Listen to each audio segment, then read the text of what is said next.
오직 여호와는 그 성전에 계시니 온 땅은 그 앞에서 잠잠할지니라 하시니라. 하나님은 영이시니 예배하는 자가 영과 진리로 예배할지니라.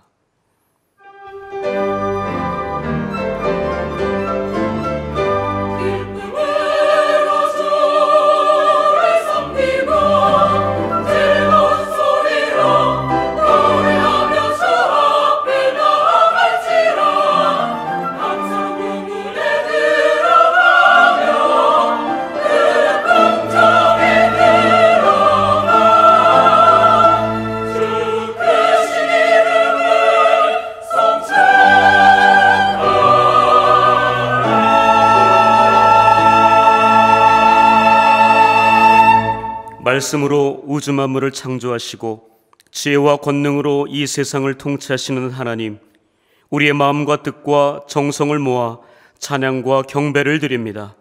만왕의 왕이신 주여, 이곳에 오셔서 우리가 드리는 예배를 흠양하시고 홀로 영광받아 주옵소서. 오늘도 은혜를 사모하는 모든 성도들에게 진리의 말씀을 들려주시고 상하고 찢긴 마음에는 하늘의 평안과 위로를 더하여 주옵소서. 그리하여 예배하는 저희들은 성전뜰에 심긴 나무처럼 풍성한 열매를 맺게 하여 주옵소서. 예수님의 이름으로 기원하오며, 이 시간에는 한 주 동안에 지은 우리의 죄와 허물을 회개하는 마음으로 침묵하며 하나님께 나아갑니다.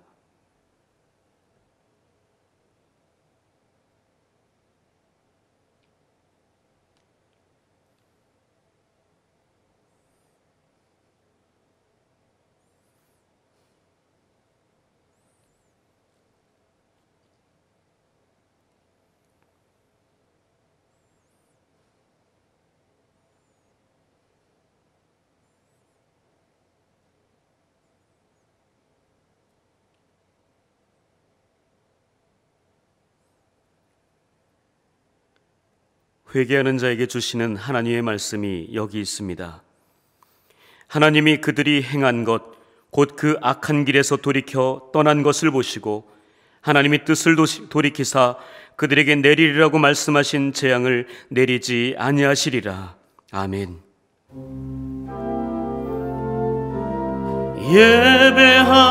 예배합니다. 찬양합니다. 주님 홀로 높임 받으소서.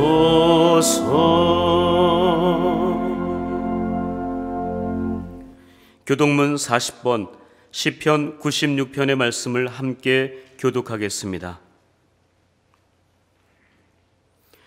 새 노래로 여호와께 노래하라. 온 땅이여 여호와께 노래할지어다.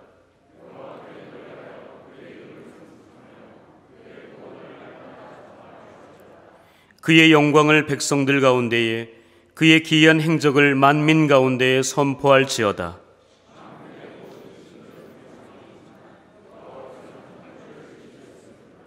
존귀와 위엄이 그의 앞에 있으며 아름답고 거룩한 것으로 여호와께 예배할지어다. 하늘은 기뻐하고 땅은 즐거워하며 바다와 거기에 충만한 것이 외치고,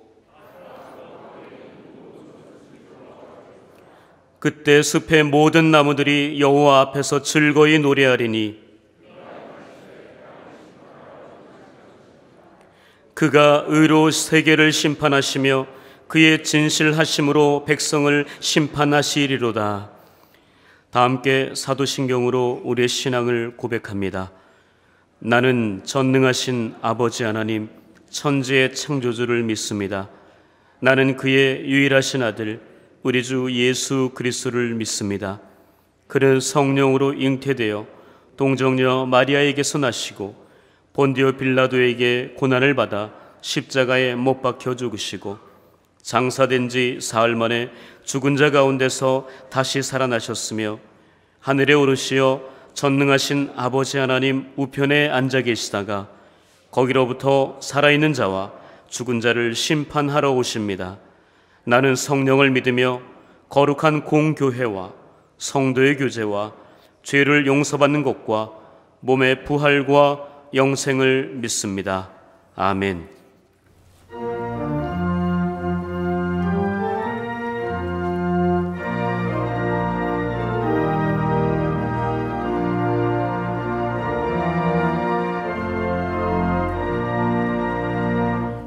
구세주를 아는 이를 찬송하고 찬송하세.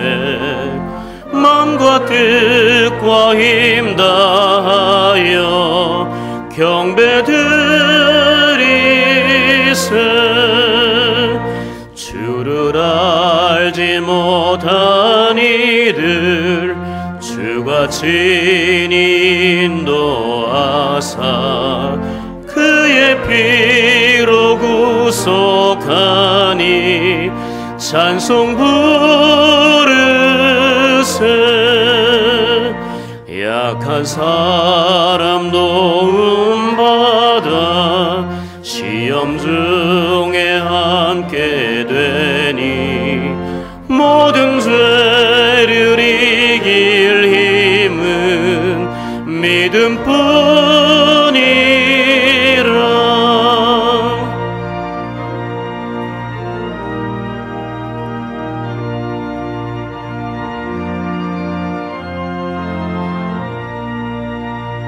진리 되신 우리 주는 영원토록 변함없네. 성도들아 주를 믿어 길이 섬기세.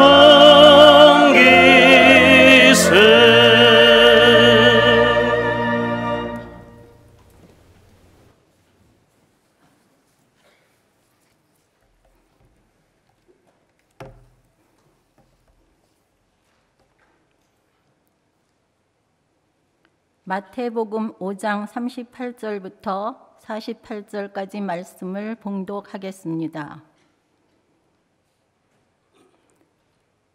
또 눈은 눈으로 이는 이로 갚으라 하였다는 것을 너희가 들었으나 나는 너희에게 이르노니 악한 자를 대적하지 말라. 누구든지 내 오른편 뺨을 치거든 왼편도 돌려대며 또 너를 고발하여 속옷을 가지고자 하는 자에게 겉옷까지도 가지게 하며 또 누구든지 너로 억지로 오리를 가게 하거든 그 사람과 십리를 동행하고 내게 구하는 자에게 주며 내게 꾸고자 하는 자에게 거절하지 말라. 또 내 이웃을 사랑하고 내 원수를 미워하라 하였다는 것을 너희가 들었으나 나는 너희에게 이르노니 너희 원수를 사랑하며 너희를 박해하는 자를 위하여 기도하라. 이같이 한즉 하늘에 계신 너희 아버지의 아들이 되리니 이는 하나님이 그 해를 악인과 선인에게 비추시며 비를 의로운 자와 불의한 자에게 내려주심이라. 너희가 너희를 사랑하는 자를 사랑하면 무슨 상이 있으리요? 세리도 이같이 아니하느냐?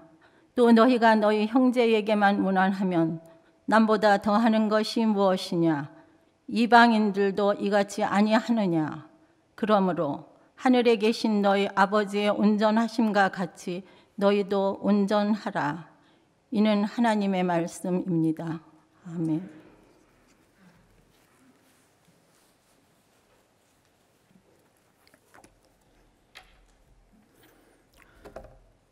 창조주 하나님 아버지, 죄로 인하여 죽을 수밖에 없는 우리를 십자가 고난을 통하여 보혈의 은혜로 구원하여 주시니 감사합니다.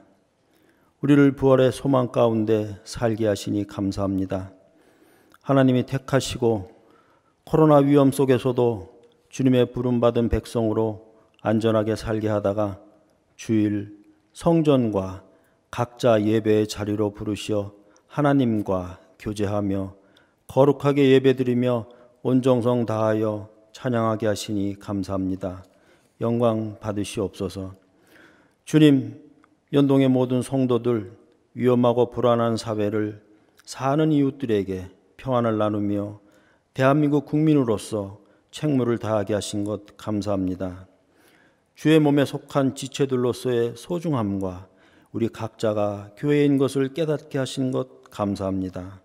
성전을 사모하며 우리 그리스도인들이 하나님 나라의 시민임을 기억하게 하셔서 이 땅의 모래성 같은 허무한 가치가 아닌 예수 그리스도의 복음의 가치와 삶을 바라보며 갈망하게 하신 것 감사합니다. 인간의 연약함을 깨닫고 예수님 삶의 모습 따라 교회와 복지재단이 경제적, 사회적으로 어려움을 겪고 있는 분들과 질병에 취약한 이웃을 위해 기도하고 물질과 봉사와 구제로 돌보고 사랑을 실천하여 복음을 구현할 수 있게 우리를 도와주시옵소서. 그리하여 평강이 우리 모두에게 임하게 하여 주시옵소서. 보이지 않는 전염병으로 인하여 전 세계 국민들이 불안해하며 일상적인 생활을 하지 못하고 있습니다. 국내와 세계 경제가 심각한 위기 상황으로 몰리고 있습니다. 그러나 이 위기가 끝나기를 기다리며 오직 하나님만이 하실 수 있다는 믿음으로 기도하며 극복해 나가도록 우리를 도와주시옵소서. 주님, 미뤄진 계약으로 학교에 가지 못하는 청소년들과 청년들, 대학생들, 또 이들을 돌보는 부모들을 위해 성령 안에서 각 구역 식구들이 소통하며 영적으로 돌봄이 잘 이루어지도록 인도하여 주시옵소서. 각 가정에 계시는 우리 어르신들과 식구들 건강과 하루하루의 일상도 돌보아 지켜 주시옵소서. 어려운 이 시기에 당회를 비롯한 각 기관이 하나님의 섭리를 깨닫고 잘 감당하여 성도들의 신앙을 굳건히 지켜나가게 하여 주시옵소서. 주님, 이 시간 각처의 봉사자들과 찬양대원들과 직원들이 있습니다. 봉사를 통해 우리 안에 하나님의 사랑과 기쁨이 넘쳐나게 하여 주시옵소서. 우리 교역자님들 건강 지켜주시고 영적으로 충만케 하여 주시옵고, 국경이 봉쇄된 가운데 더욱더 소외되고 힘들어진 전 세계 선교사님과 가족들 건강과 신변의 안전을 지켜 보호하여 주시옵소서. 오늘 김지용 목사님 전하시는 말씀이 우리 마음에 깨달음과 소망이 있어 은혜의 시간이 되게 하여 주시옵소서. 예수님 이름으로 기도드리옵나이다. 아멘. Oh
복의 근원 되신 하나님 감사합니다. 한 주의 삶 주님의 은총 가운데 살게 하시고 주의 거룩한 성일 저희들 주님의 성전과 각자의 예배 자리에 모이게 하심을 감사드립니다. 저희들이 예배 자리에 올 때 빈손으로 오지 아니하고 귀한 정성을 준비하여 주님께 드립니다. 모든 것 하나님의 것이기에 11조와 주정 헌금으로 결단하여 드립니다. 많은 감사의 제목을 이 어려운 시기에 허락하셨기에 감사 봉헌을 드립니다. 구체적인 제목을 가지고 기도하며 주님 앞에 목적 봉헌물을 드립니다. 그 쓰이는 곳에 하나님 나라가 세워지게 하여 주옵소서. 그러나 코로나19 상황으로 주님이 허락하신 일터와 내 가정에 참으로 힘들고 어려운 재정적 상황 속에 주님 앞에 물질을 드리지 못한 손길들도 있사오니 그들을 먼저 위로하시고 그들에게 또 소망을 품게 하여 주옵소서.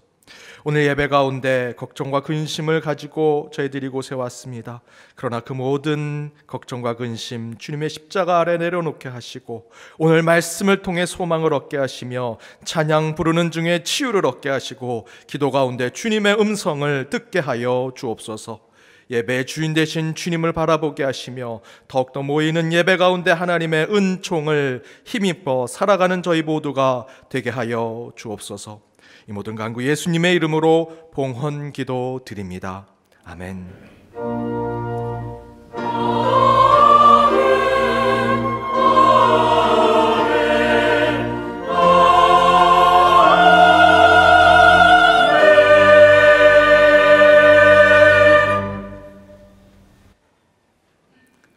광고 드리도록 하겠습니다. 오늘 1, 2, 3, 4부 주일 예배는 현장 예배 중심으로 각 가정에서 인터넷 영상 예배로 드립니다. 온라인 봉헌을 드리시는 분들은 우리 영상을 확인하시고 주보를 참조하셔서 정성껏 온라인을 통해서 하나님께 예물을 드리시기 바랍니다. 주일학교 예배는 YD 유튜브 채널을 통해 각 부서별로 시간에 맞춰 진행되고 있습니다.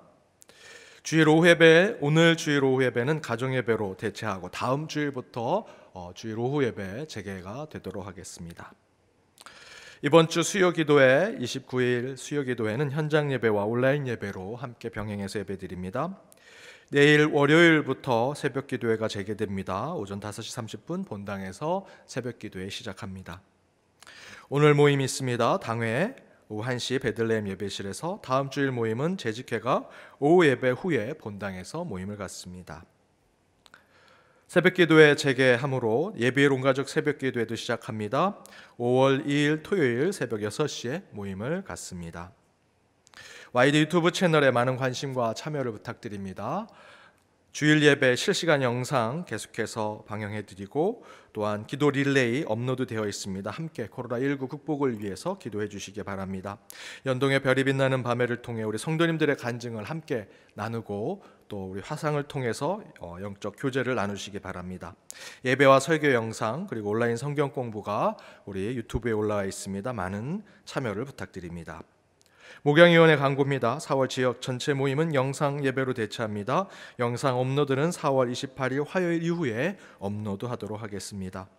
구역장 모임은 다음 주 수요일 5월 6일 다음 주 수요일 오후 6시에 개강합니다. 그 개강 바로 30분 전에 교구별 모임을 갖습니다. 오후 5시 30분에 교구별 모임을 갖고 구역장 모임을 6시에 갖습니다. 주일학교는 당분간 예배와 모임은 온라인으로 진행하도록 하겠습니다. 친교실 식사도 당분간은 쉬도록 하겠습니다. 코로나19 관련 전달 사항입니다. 다음 주일 5월 3일 주일 이후부터 각종 교회 모임들을 부분적으로 재개합니다. 주일 오후 예배, 구역 모임 등을 실시할 예정입니다. 그러나 그 외의 것은 차후에 정부의 방침에 따라서 변경될 수 있음을 미리 알려드립니다.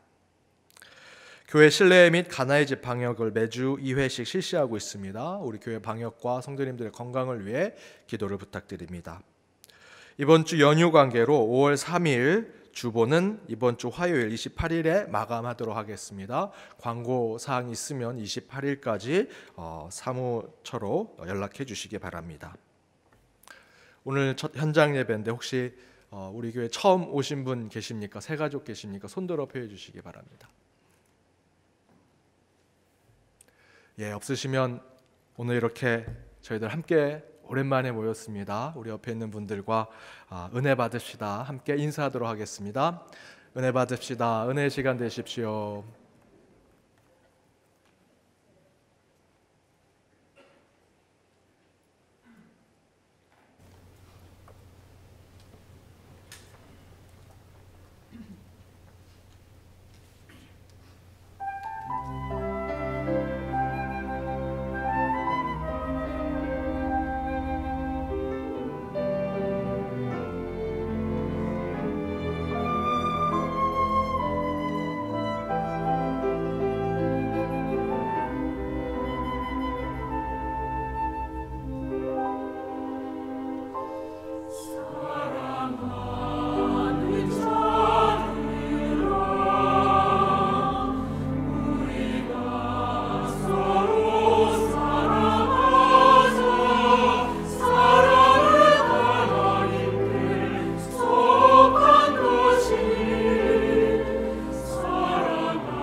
귀한 찬양 감사드립니다. 이렇게 한 2달 넘게 있다 여러분 직접 이렇게 현장 처소에서 이렇게 뵙게 되니까 너무나 감격스럽습니다. 여러분도 그러십니까? 아직도 여전히 온라인으로 드리는 우리 성도님들 계시지만 온라인으로 예배를 드리시는, 그리고 또 현장에서 예배 드리시는 여러분 모두에게 하나님의 은총이 있기를 바랍니다. 우리 찬양대가 사실은 연습하기 참 어려운 환경에서 연습해서 이렇게 예배 가운데 있습니다. 하나님의 집, 우리 교회는 하나님을 찬양하는 이 찬양 소리가 울려 퍼져야 되고요, 저 여러분의 기도 소리가 나야 되고, 또 함께 예배 드리는 사람들이 모이는 곳이 되어야 합니다. 당장은 아니지만 조금씩 모이는 예배를 통해 더욱더 하나님께 영광 돌리는 저와 여러분이 되기를 바랍니다. 최근에 제가 사는 사택에 있는 엘리베이터 그 게시판에 이런 낙서가 있더라고요. 제가 직접 사진을 찍었습니다. 누가 이렇게 먼저 썼습니다. 옅은 바람 냄새에 두 눈을 감아본다. 시 한 구절을 적었습니다. 그랬더니 어떤 분이 아래에 이렇게 답글을 썼습니다. 그리고 고갱이가 빠진 헛헛한 내 인생을 생각한다. 나는 어디서 왔고 누구이며 어디로 가는가. 이게 인터넷 요즘 댓글 쓰는 원조 아니겠습니까? 그죠? 네.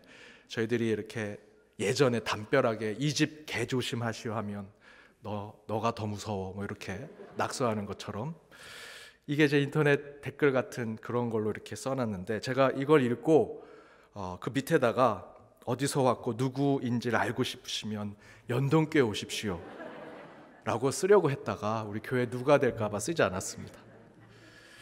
아마도 코로나19 사태로 답답한 현실과 이 상황 속에서 이 엘리베이터 요 공간에 낙서를 통해서라도 조금 마음을 달래보려고 했던 분들이 아닌가 생각을 해봤습니다. 적어도 우리가 어디서 왔고 누구인지는 알고 있는 하나님의 사람들, 그리스도인이지만 코로나19 사태로 이 세상이 이제 어디로 갈지 참 걱정스럽고 근심 속에 쌓여 있는 저희들의 모습도 또한 바라보게 됩니다. 그러나 저와 여러분은 주 하나님, 우리 그리스도 예수를 믿는 하나님의 사람들이지요.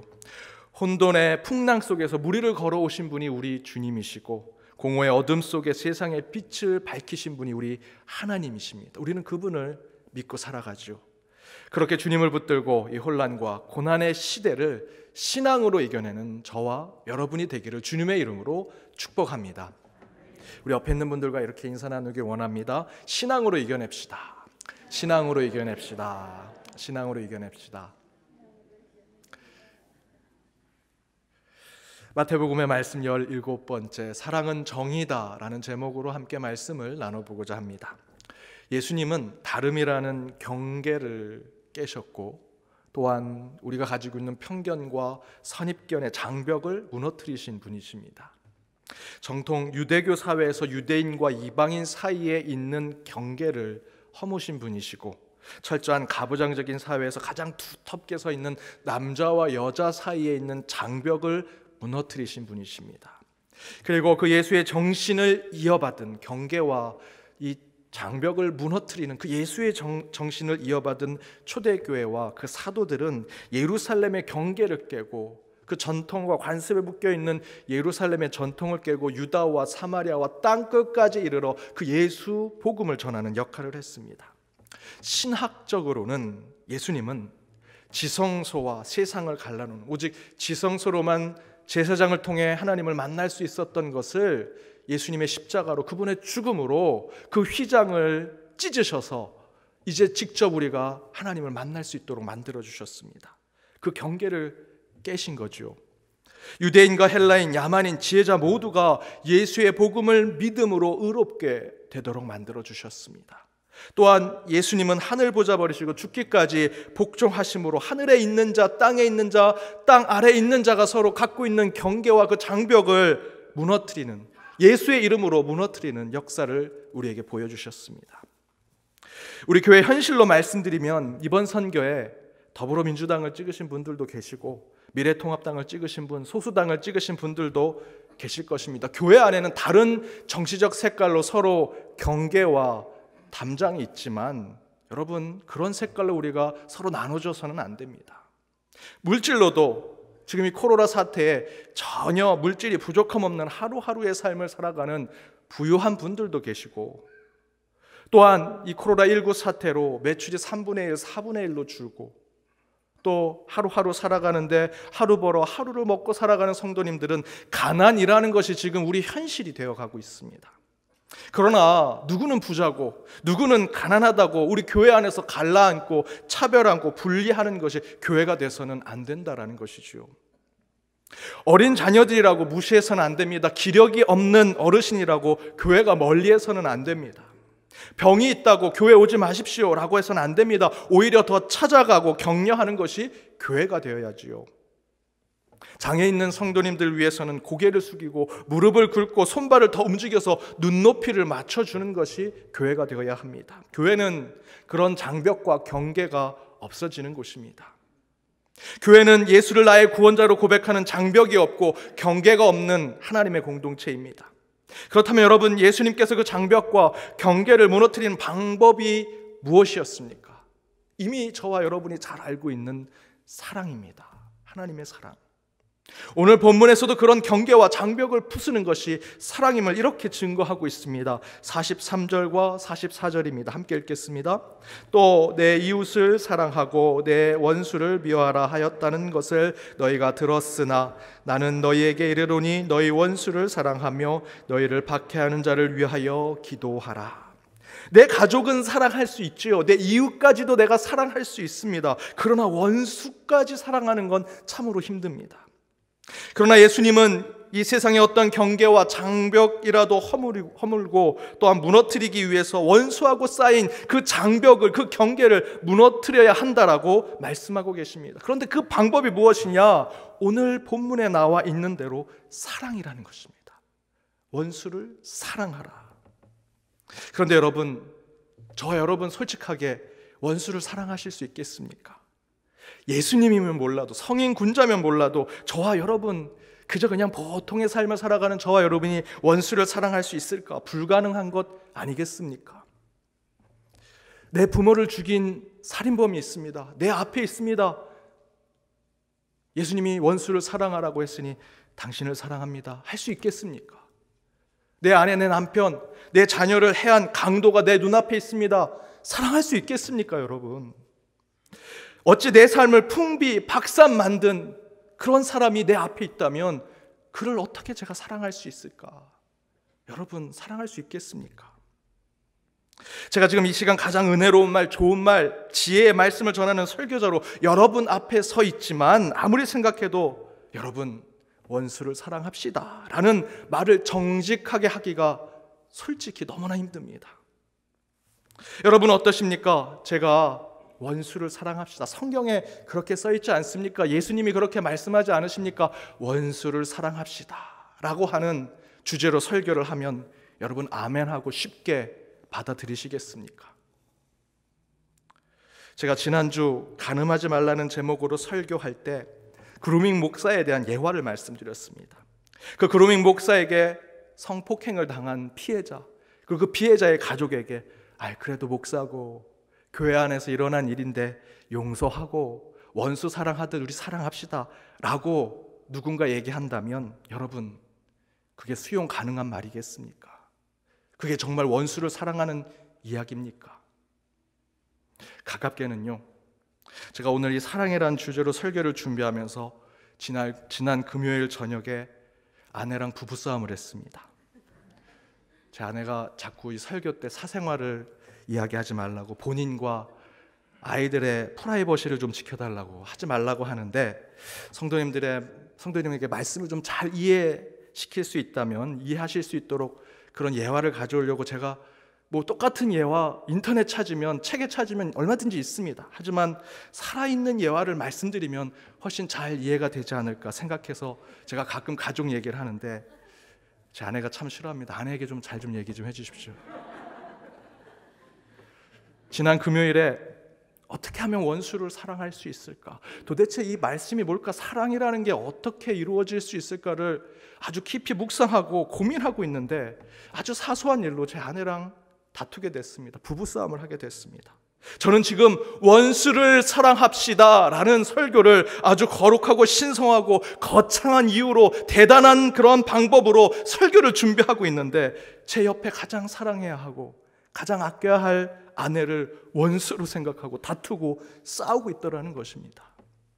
그러면서 제가 지금 원수를 사랑하라는 말씀을 지금 이 시간 떳떳하게 정직하게 할 수 있겠습니까? 이게 지금 사랑을 설교해야 하는 설교자의 솔직한 고백입니다. 그런데 여러분, 오늘 본문의 말씀은 계속해서 설교를 전하는 자, 말씀을 전하는 자나 그 말씀을 듣는 자에게 반복해서 그럼에도 불구하고 원수를 사랑하라 라고 말씀해 주고 계십니다. 예수님은 또한 이렇게 말씀하십니다. 46절과 47절입니다. 함께 읽어보겠습니다. 너희가 너희를 사랑하는 자를 사랑하면 무슨 상이 있으리요? 세리도 이같이 아니하느냐? 또 너희가 너희 형제에게만 무난하면 남보다 더하는 것이 무엇이냐? 이방인들도 이같이 아니하느냐? 예수님은 주님, 저희가 어떻게 원수를 사랑할 수 있겠습니까? 그냥 내 옆에 잘 아는 사람, 내가 사랑할 수 있는 사람만 사랑하게 살게 해주세요 라고 말하는 저와 여러분에게 너희가 사랑할 수 있는 사람만 사랑하면 그게 무슨 하늘의 상급이 되겠느냐? 야, 그건 세리도 이방인도 아니 세상 사람도 다 하는 사랑이야. 세리나 이방인도 다 할 수 있는 그 사랑을 내가 전하려고, 그걸 너희들에게 명령하려고 이 땅에 하늘 보자 버리고 내려와서 십자가에 달려 대속의 죽음까지 죽으며 그 사랑을 내가 전했겠냐고 말씀하시는 것이 바로 46절 47절의 말씀입니다. 여러분, 불편하지 않으세요? 참으로 불편합니다. 그냥 사랑하는 사람만 사랑하다가 천국에 갔으면 좋겠는데 예수님은 그것은 세리나 이방인 세상 사람도 다 하는 사랑이라고 말씀하고 계십니다. 그리스도인, 성도, 거룩한 사람, 하나님의 자녀가 되겠다 결심하여 지금 이 자리에 앉아있는 저와 여러분, 우리는 원수를 사랑해야 한다는 것입니다. 그것은 우리가 그리스도인 되었기 때문입니다. 거룩한 사람, 성도가 되었기 때문이고 하나님의 자녀, 하나님을 영접하여 하나님이 가지고 계신 모든 권세를 가지게 된 하나님의 자녀가 되었기 때문에 우리는 원수를 사랑해야 한다는 것입니다. 그것에 대한 의미를 예수님은 48절에서 이렇게 얘기하십니다. 그러므로 하늘에 계신 너희 아버지의 온전하심과 같이 너희도 온전하라. 그리스도인이 되겠다, 성도, 거룩한 백성이 되겠다, 하나님의 자녀가 되겠다라는 것이 무엇입니까? 예수님처럼 살겠다, 예수님의 성품 닮아가겠다, 예수님이 사랑하시는 그 사랑을 나도 그대로 사랑하겠다라는 거 아니겠습니까? 48절에서 너희 아버지의 온전하심과 같이 너희도 온전하라 라고 하시는데, 바로 이 온전하심에 대한 하나님의 뜻이 45절에 이렇게 기록되어 있습니다. 우리 아버지 하나님은 악인과 선인에게 모두 해를 통해 빛을 비추시고 구름을 통해 비를 내리신다. 악인 따로 선인 따로, 불의한 자 따로, 선인 착한 사람 따로 이렇게 하지 않으시고 악인 선인 모두에게 빛을 비추시고 비를 내리신다라고 말씀하고 계십니다. 바로 그러한 하나님의 온전하심대로 우리도 그러한 온전한 사랑을 할 때 그리스도인이요, 성도요, 하나님의 자녀라는 것입니다. 그런데 여러분 어떠십니까? 먼저 저는요, 신앙생활 참으로 어렵고 목회가 참으로 쉽지 않다라는 생각을 이 말씀을 읽으면서 하게 됐습니다. 코로나19 바이러스 때문에 이 목회가 신앙이 어렵다고 생각하십니까? 저는 전혀 그렇지 않다고 생각합니다. 이번 계기를 통해서 우리가 모이는 예배가 얼마나 중요한지, 교회 안의 공동체의 교제, 영적인 친교가 얼마나 중요한지를 다시 한번 깨닫게 됐습니다. 함께 모여서 뜨겁게 찬양할 수 있는 그때를 더 사모하게 되지 않았습니까? 코로나19 사태 어려운 일 아닙니다. 힘든 일 아닙니다. 기독교가 점점 부정적인 여론으로 굉장히 기독교가 신앙을 갖는 것이 힘든 세상이 되어가고 있습니다. 그런데 저는 그것이 힘든 일이라고 생각하지 않습니다. 목회자로서 목회 참으로 어렵겠다, 한국 사회가 점점 기독교가 부정적으로 바뀌고 있는데 어렵겠다 주변에서 얘기하지만 그렇지 않다고 생각합니다. 이제 밑바닥을 쳤습니다. 이제 교회가 새롭게 되고 개혁하고 바르고 옳게 가면 저는 다시 부흥의 때가 오리라 믿습니다. 제가 연동교회 부임하고 제일 많이 들은 얘기가 야, 연동교회 힘들지 였습니다.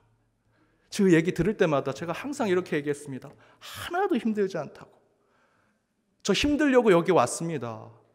아니, 연동교회라고 힘들고 작은 교회라고 쉽겠습니까? 그렇지 않습니다. 작은 교회도, 개척교회도, 연동교회도, 대형교회도 똑같이 목회자는 힘들고 아주 열심히 그 일들을 사역할 때만 그 가운데 보람을 느낄 수 있는 겁니다. 하나도 힘들지 않습니다.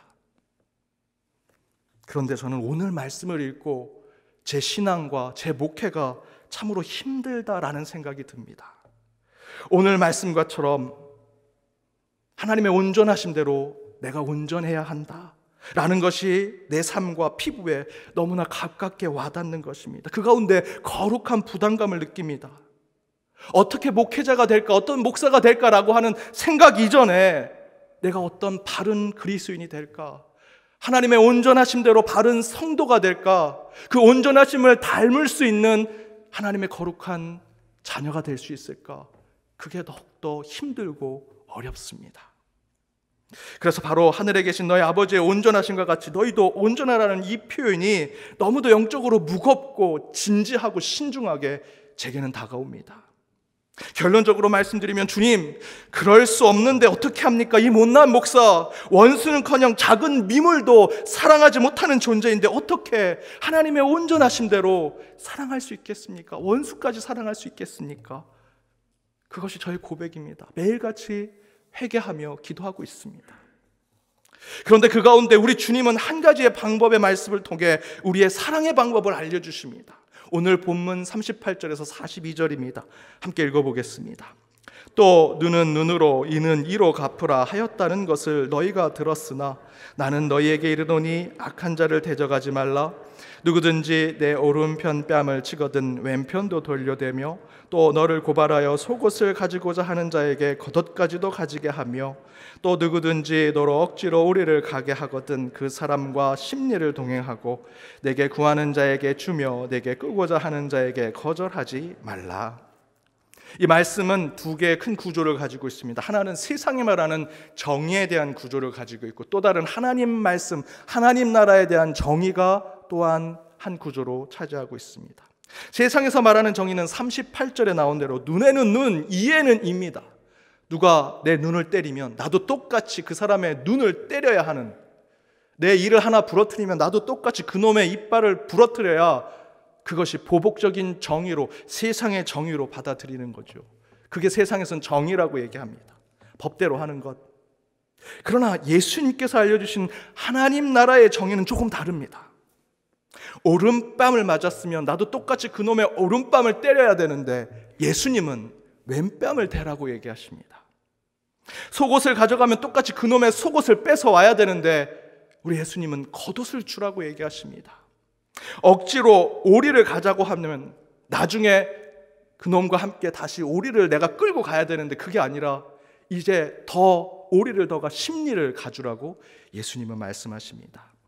바로 이것이 예수님께서 새롭게 우리에게 주시는 하나님 나라의 정의라는 것입니다. 그런데 저는 바로 이 정의가 하나님 사랑을 완벽하게 이루지 못하는 우리 인간이 할 수 있는 또 다른 모습의 하나님 사랑이라고 생각합니다. 온전한 하나님의 사랑을 할 수 없다면 우리 인간은 그 사랑을 쫓아가고 닮아가기 위해 새롭게 예수님께서 주신 하나님 나라의 정의를 통해 원수를 사랑하는 법을 깨달아야 합니다. 라이놀드 리버라는 신학자는 이에 대해서 이렇게 얘기하십니다. 사랑의 근사치로서의 정의. 사랑의 근사치로서의 정의. 하나님의 사랑을 아가페라고 합니다. 여러분, 아가페를 이룰 수 있습니까? 아닙니다. 인간은 에로스, 필로케 그 정도만 사랑할 수 있는 존재입니다. 하나님의 그 아가페라고 하는 하나님의 사랑을 우리는 할 수 없습니다. 그런데 저와 여러분은 그 하나님의 온전하심을 닮아가고 쫓아가야 할 그리스도 성도 하나님의 자녀가 됐습니다. 그렇다면 저희는 조금이나마 아가페 하나님의 사랑을 우리의 삶 가운데 이루어내야 합니다.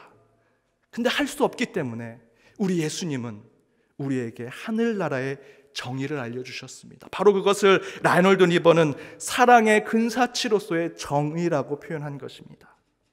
그런데 목사님, 어떻게 오른뺨을 맞고 왼뺨을 댈 수 있겠습니까?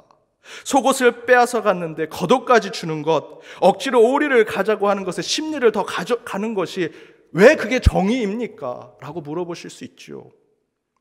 이에 월터 윙크라고 하는 신학자는 이렇게 얘기합니다. 마태복음 5장 38절에서 44절은 결코 수동적, 소극적, 체념적 태도를 가르치지 않음을 증명합니다. 이 단락은 분명 예수님의 비폭력적 방법을 보여주지만 이것은 정당한 전쟁 이론과 평화주의를 넘어선 예수의 제3의 길을 압축적으로 제시합니다. 바로 여기서 제3의 길은 맹목적인 사랑이 아닙니다. 그냥 목사님이 교회에서 사랑하니까 사랑하는 것, 그것이 아니라는 겁니다. 정당 정쟁론, 평화주의, 세상이 얘기하는 정의, 눈에는 눈, 이에는 이, 그것도 아닌 새로운 하나님 나라의 정의의 방법론을 이야기하는 것입니다. 그런데 실제로 왜 예수님께서 그런 세상의 정의, 정당 정쟁론 또는 맹목적인 사랑 사이에 제3의 길로서의 정의를 말씀하시면서 오늘 특별히 이 본문의 세 가지를 얘기하시는데 그 세 가지의 이야기를 잘 살펴보면 우리는 충분히 그 사랑과 정의의 관계를 이해할 수 있습니다.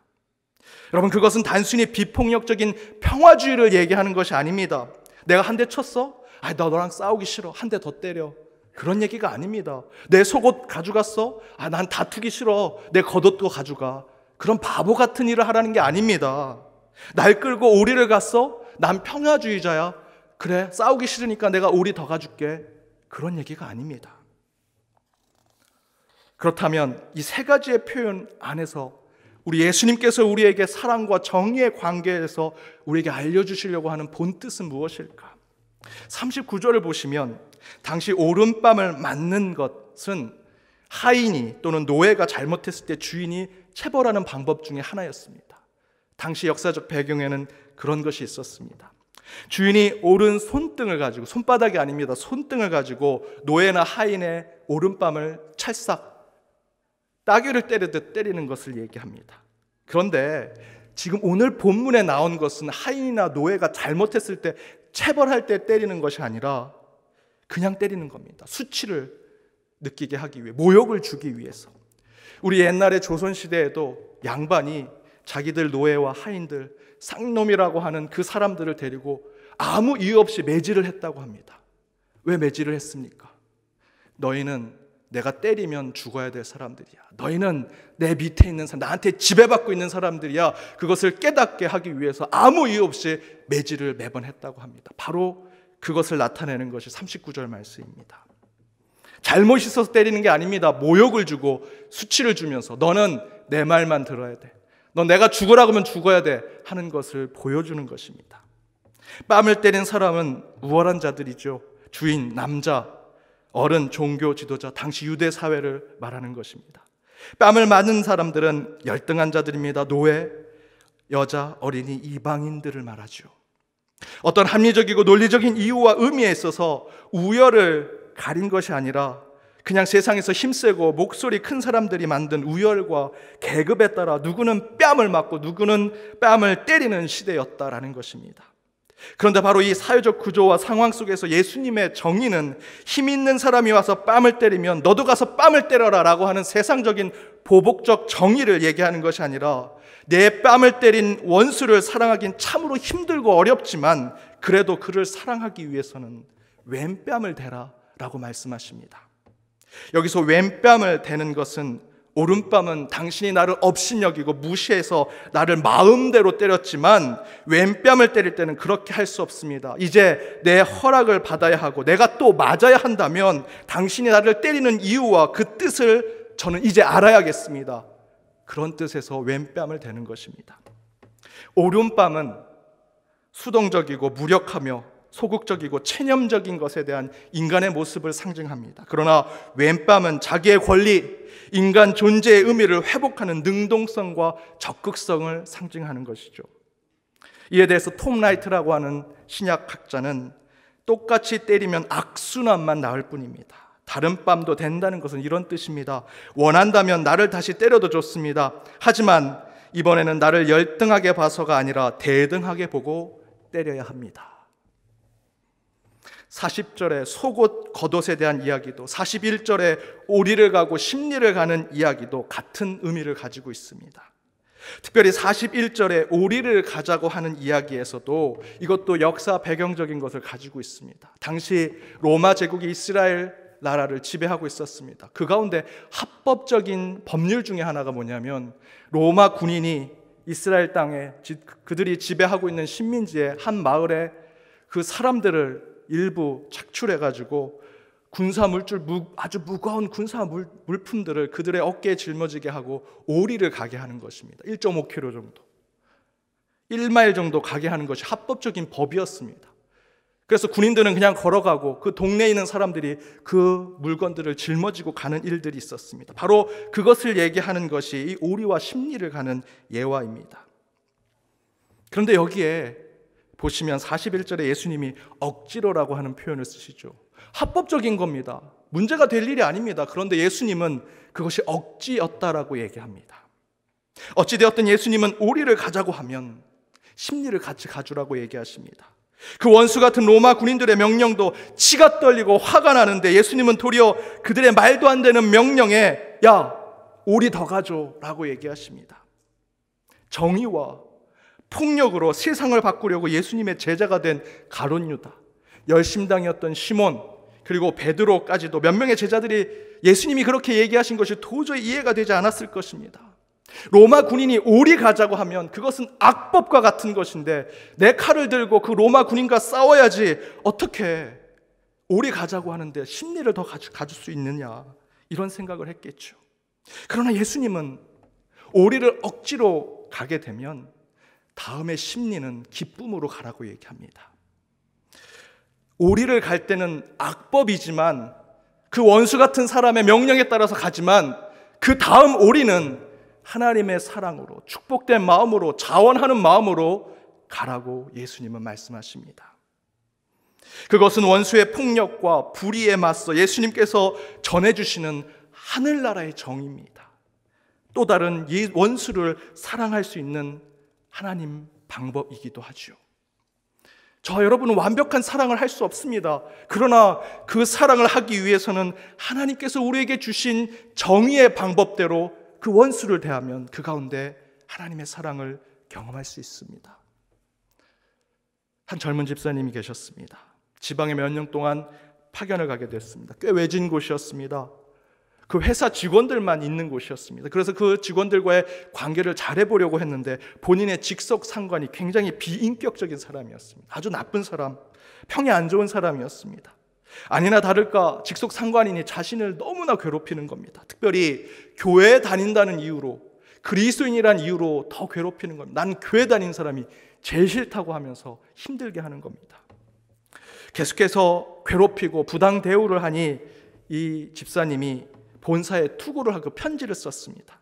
이 상관이 이렇게 잘못됐고 이런 문제가 있고 부하 직원들을 힘들게 하고 있다고. 그 편지를 쓰고 잠이 들었는데 그날 꿈에 요셉에 대한 꿈을 꾸셨다고 합니다.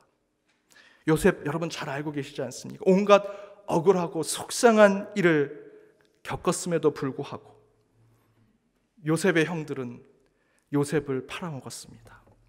보디발 장군에게 충성을 다했습니다. 지극정성으로 섬겼습니다. 그런데 그곳에서도 억울한 일을 당해서 감옥에 갇히게 되었습니다. 감옥에 갇혀서도 그 감옥에 있는 동료들의 꿈을 해몽해 줬습니다. 그러면 밖에 나가서 이제 내 잘못을, 내가 억울한 일을 풀어주겠지 생각했는데 그들이 다 은혜를 까먹었습니다. 그럼에도 불구하고 요셉의 형들에게 최선을 다합니다. 요셉은 보디발 장군에게 지극정성으로 합니다. 감옥에 있는 동료들에게 억울하고 속상해도 그들을 최선을 다해서 대해줍니다. 그렇게 살아가는 요셉에 대한 이야기를 꿈을 다 꾸고 잠에서 깼습니다. 이 집사님이 생각해보니 이것이 하나님의 메시지라 생각하고 투고로 썼던 편지는 버리고 그 힘들게 하고 그리스도인들을 그렇게 미워하는 그 직속 상관을 지극정성으로 모시기 시작했다고 합니다. 처음에는 얘가 미쳤구나 라고 얘기하더랍니다. 나중에 시간이 좀 지나니 넌 내가 만나본 사람 중에, 기독교인 중에 가장 착한 기독교인인 것 같다고. 떠날 때는 여전히 나는 기독교인과 교회가 싫지만 너한테만큼은 내가 손해보지 않고 나쁜 일 안 당해서 그래도 기독교와 하나님에 대해서 조금 생각하게 되었다고. 그러면서 속으로 이 집사님께서 물론 이 상관이, 이 높은 상관이, 직속 상관이 이 인격적으로는 좀 문제가 있고 이 기독교인을 싫어하는 것이 참으로 불편했지만, 반대편으로 봤더니 이 직속 상관에게 분명히 기독교인과 아주 불편하고 부정적인 경험이 있었겠구나라는 생각을 하면서 연민이 느껴졌다고 합니다. 그래서 그 이후로 아무 상관이 없는데도 불구하고 그 상관을 위해서 계속해서 중보기도 해줬다고 합니다. 그리고 본인도 몇 년 후에 본사로 발령이 받았습니다. 발령이 받으면서 승진이 됐는데 함께 입사한 동기보다 가장 먼저 승진을 한 겁니다. 나중에 알고 봤더니 바로 그렇게 자신을 괴롭히고 하나님을 미워하고 교회 다니는 사람들을 미워했던 그 직속 상관이 자기를 추천한 것을 알게 되었습니다. 그리고 나서 그 얘기를 하시면서 하나님이 이루시는 사랑이 뭔지, 정의가 뭔지를 다시 한번 생각하게 되었다라는 간증을 들었습니다. 사랑하는 여러분, 이 간증 속에 집사님이 정의 운운하면서 투서를 보냈다면 그에게 승진의 기회는 없었을 것입니다. 아니, 승진이라는 혜택을 떠나서 그 집사님이 세상의 정의만 생각해서 그 상관을 처리하고 대면하려고 했다면 그 상관이 잘못 가지고 있는 기독교와 하나님에 대한 생각을 바꿀 수 없었을 것입니다. 그 집사님은 왼뺨을 댔습니다. 그 집사님은 거독까지 주었습니다. 그 집사님은 그 상관에게 심리까지 가자고 얘기했습니다. 그랬더니 그의 사람의 마음이 변합니다. 하나님의 사랑이 뭔지, 하나님의 정의가 함께 성취되는 것을 보게 되었다는 것입니다. 여러분, 우리는 하나님 아버지가 온전하신 대로 우리도 온전해야 하지만 어느 누구 하나 하나님의 사랑, 하나님의 온전하심을 우리가 이룰 수 있겠습니까? 그럴 수 없게 우리는 예수님께서 오늘 말씀에서 허락하신 제3의 길의 정의를 통해 하나님의 사랑을 조금이나마 성취해가는 자들이 되어야 합니다. 여러분, 사랑은 정의입니다. 정의는 사랑입니다. 오늘 본문에 하나님의 정의를 실천하는 것으로 저와 여러분이 이룰 수 없는 그 하나님의 사랑이 이루어지는 은혜를 맛보는 저와 여러분이 되기를 주님의 이름으로 축복합니다. 함께 기도하시겠습니다. 사랑의 하나님, 주님을 사모하여 주의 백성들이 성전과 각자의 예배 자리에 모여 말씀 가운데로 나아갑니다. 주님, 이곳과 각 예배의 처소에 함께하여 주옵시고 말씀을 통해 새롭게 하여 주옵소서. 원수까지 사랑하는 주님의 말씀 가운데 신앙의 길이 결코 쉬운 길이 아님을 깨닫고 항상 겸손하고 낮은 자리에 앉은 자들이 되게 하여 주옵소서. 원수는커녕 내 가족도 내 이웃조차도 사랑하지 못하는 저희를 용서하시되 오늘 주신 말씀대로 허락하신 하나님 나라의 정의로 조금이나마 하나님의 사랑을 원수와 이웃에게 실천하는 자들이 되게 하여 주옵소서. 그런 한 주로 신앙을 채워가게 하여 주실 것을 믿으며 이 모든 간구 예수님의 이름으로 기도드립니다. 아멘.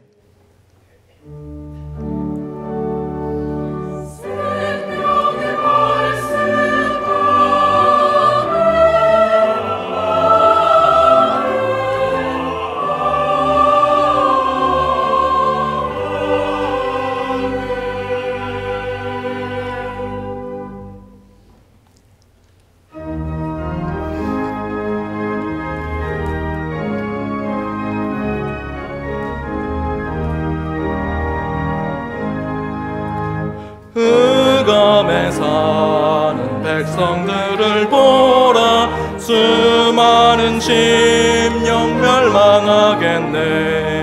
그 누가 갈까 주의 복음 들고 생명을 구원하는 곳으로. 큰 권세 주께 있으니 큰 권세 주께 있으니 너는 가서 주의 복음 전하라. 주가 너 항상 지키리라. 구원의 문은 넓게 열렸으니 십자가 군병 일어나거라. 너희의 힘을 하나로 뭉쳐서 죄악의 쇠사슬을 끊어라. 큰 권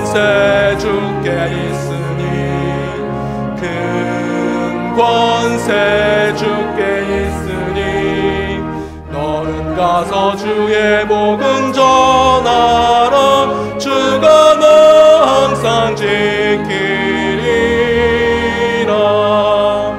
왜 너는 멸망길을 가려느냐. 충성 듣고 응답하여라. 널 구원하려 예수 죽었으니 생명의 참된 복음 전하라. 큰 권세 주께 있으니 큰 권세 주께 있으니 너는 가서 주의 복음 전하라. 주가 너 항상 지키리라.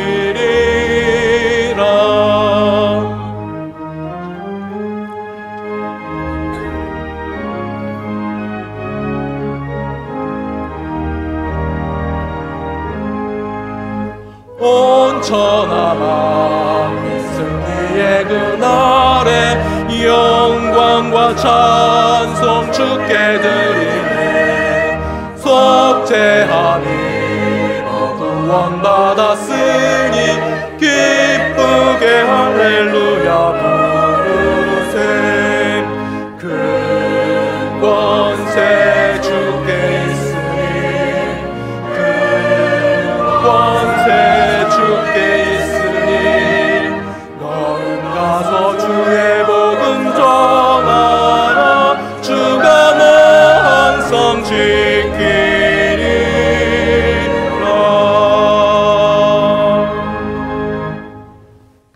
지금은 우리 주 예수 그리스도의 은혜와 하나님의 크신 사랑과 성령님의 감화감동 교통 역사하심이 하나님의 온전하심을 따라 우리도 온전하기 위해 사랑과 정의를 실천하며 살아가기로 다짐하는 연동의 모든 권속들과 그들의 가정, 그들의 일터, 이 교회, 더불어 해외 곳곳에 있는 연동의 디아스포라와 이 나라, 이 민족 위에 이제로부터 영원까지 함께 하시기를 간절히 축원하옵나이다.